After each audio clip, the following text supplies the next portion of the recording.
Hello नमस्कार दोस्त। कैसे हैं आप लोग? आशा करते हैं आप लोग स्वस्थ और मस्त होंगे। तो आज हम शुरू करेंगे कुतुबुद्दीन ऐबक। कुतुबुद्दीन ऐबक, इसका शासनकाल 1206 से 1210 ईस्वी तक चला था। ये कुतुबुद्दीन ऐबक किस वंश से था और इसका राज्याभिषेक कब हुआ? तो इस कुतुबुद्दीन ऐबक का वंश हम देखते हैं। सबसे पहले हम वंश के बारे में देखते हैं। वंश ये किस वंश से था? तो कुतुबुद्दीन ऐबक कुतुबी वंश,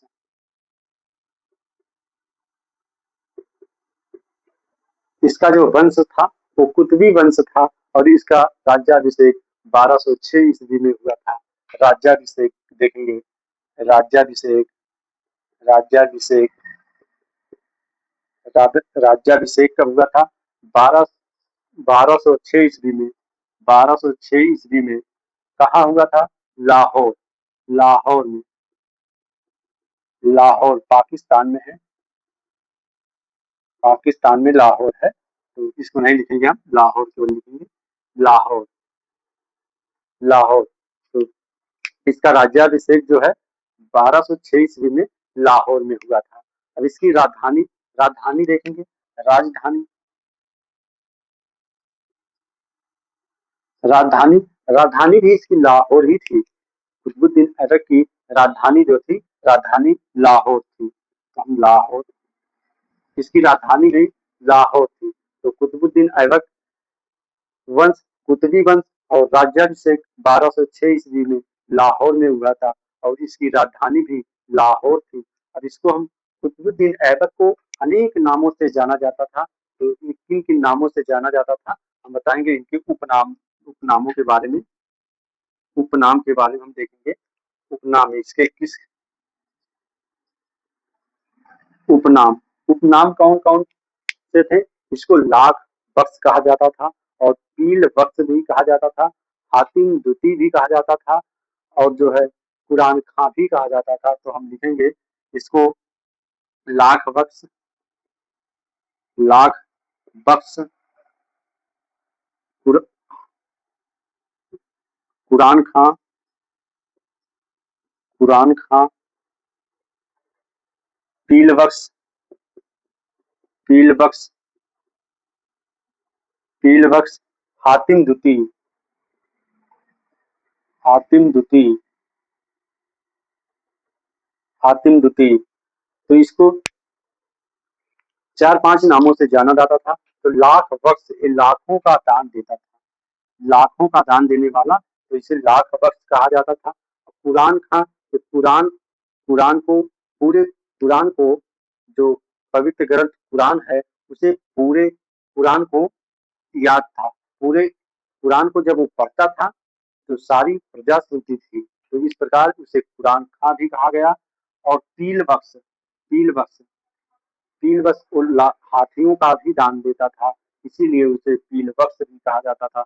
हातिम दुती, और हातिम के समान वो जो है उदार था, इसीलिए इसे हातिम दुती की संज्ञा दी गई है। अब इसके देखेंगे, इसको हम 1206 ईस्वी में कुतुबुद्दीन ऐबक को दास प्रथा से मुक्ति मिली थी। 1206 ईस्वी में कुतुबुद्दीन ऐबक को कौन कराया था? 1206 ईस्वी में इसे दास प्रथा से मुक्ति, दास प्रथा, प्रथा से मुक्त किया गया, मुक्त किया गया। अब ये 1206 ईस्वी में कौन कराया था इसे दास प्रथा से मुक्त? तो मोहम्मद गोरी, मोहम्मद गोरी, मोहम्मद गोरी का भतीजा था। मोहम्मद गोरी का भतीजा कुतुबुद्दीन ऐबक को दास प्रथा से मुक्त किया था। तो हम एक बार इसको पुनः बता रहे हैं, रिवीजन कर रहे हैं। कुतुबुद्दीन ऐबक, इसका शासनकाल 1206 से 1210 ईस्वी तक चला। ये कुतुबी वंश का, कुतुबी वंश से था और इसका राज्याभिषेक 1206 ईस्वी में लाहौर पाकिस्तान जो है, जहाँ पाकिस्तान है, लाहौर में हुआ था। और इसकी राजधानी, राजधानी इसकी लाहौर थी। और किन नामों से जाना जाता था? तो इसे लाख बख्श कहा जाता था, पील बख्श कहा जाता था, कुरान खां कहा जाता था और हातिम दुती कहा जाता था। तो इसे दास प्रथा से मुक्त कराने वाले कौन थे? तो ये मोहम्मद गोरी का भतीजा था जो इसे दास प्रथा से मुक्त किया। तो हम इसके देखेंगे स्थापत्य कौन कौन से स्थापत्य कला का निर्माण किया था कुतुबुद्दीन ऐबक। तो हम इसके स्थापत्य कला को देखेंगे, इसको हम साफ करेंगे स्थापत्य कला के बारे में। अगली हेडिंग आप लोग डालिए स्थापत्य कला।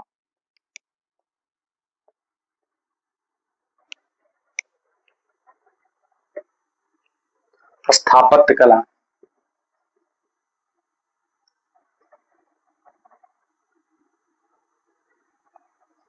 इसको हम देखेंगे स्थापत्य कला।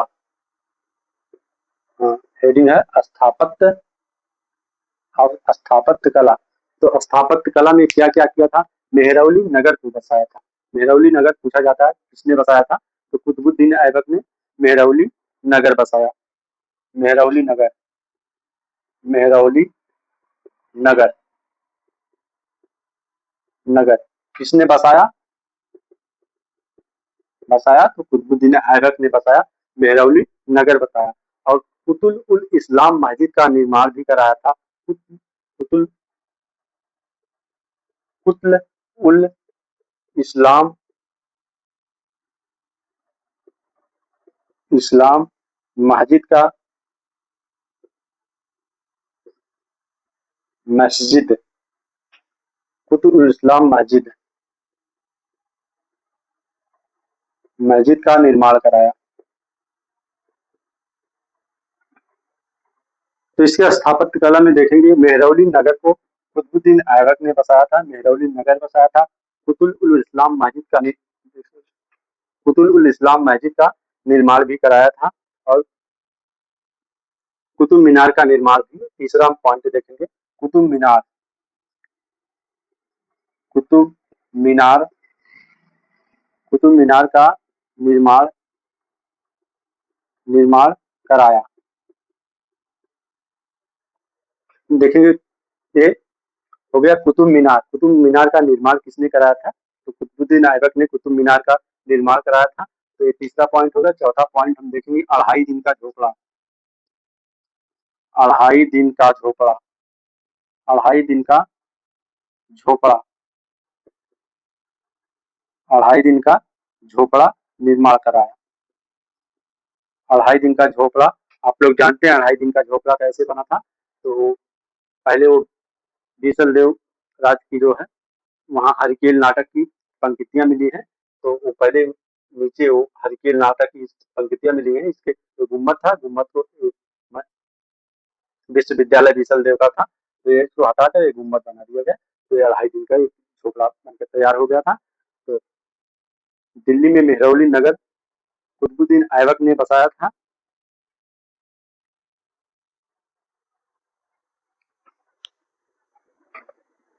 तो अढ़ाई दिन का झोपड़ा जो अजमेर में है, कहाँ है? अढ़ाई दिन का झोपड़ा अजमेर में है। ये पहले विग्रह बीसल देव राज का निर्मित द्वारा संस्कृत विश्वविद्यालय था।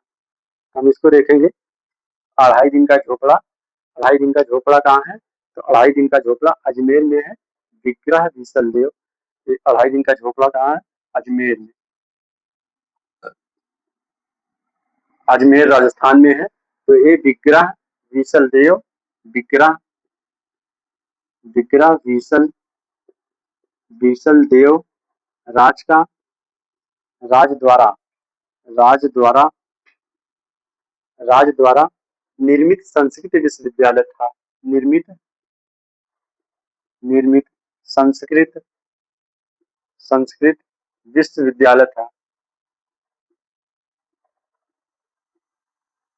तो ये अजमेर में है, विग्रह बीसल देव राज द्वारा निर्मित संस्कृत विश्वविद्यालय था।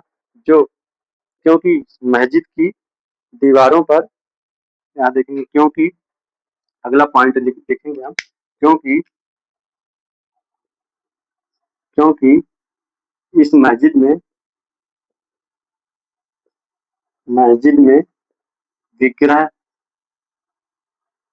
इस मस्जिद में दीवारों पर बीसल देव, दीवारों पर मस्जिद के दीवारों पर मस्जिद के दीवारों पर दीवारों पर मस्जिद के दीवारों पर बीसल देव द्वारा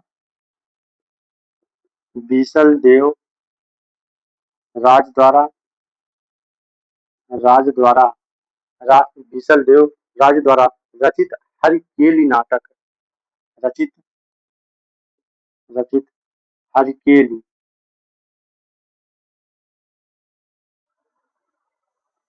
हरिकेल नाटक नाटक की पंक्तियां निर्मित हैं। तो इस प्रकार अढ़ाई दिन का झोपड़ा जो था इस प्रकार बनकर तैयार हुआ था। तो ये पहले विग्रह विसल देवराज द्वारा निर्मित संस्कृत विश्वविद्यालय था। तो हम एक बार पुनः इसको रिवीजन करवाते हैं। कुतुबुद्दीन ऐबक का जो शासनकाल था 1206 से 1210 ईस्वी तक चला। तो और ये कुतुबुद्दीन ऐबक किस वंश से था? तो ये कुतुबी वंश से था और इसका राज्याभिषेक जून 1206 ईस्वी लाहौर में हुआ था और इसकी राजधानी भी लाहौर थी। तो उसकी उपाधि जो है उसके नाम उपनामों भी उपनाम लाख बख्श, पील बख्श, कुरान खां, हातिम दुती इन नामों से जाना जाता था। और उसे उसकी उपाधियां क्या थी मिली थी? उपाधियां मलिक सिपा सालार, तो उसकी उपाधि थी उपाधि जो थी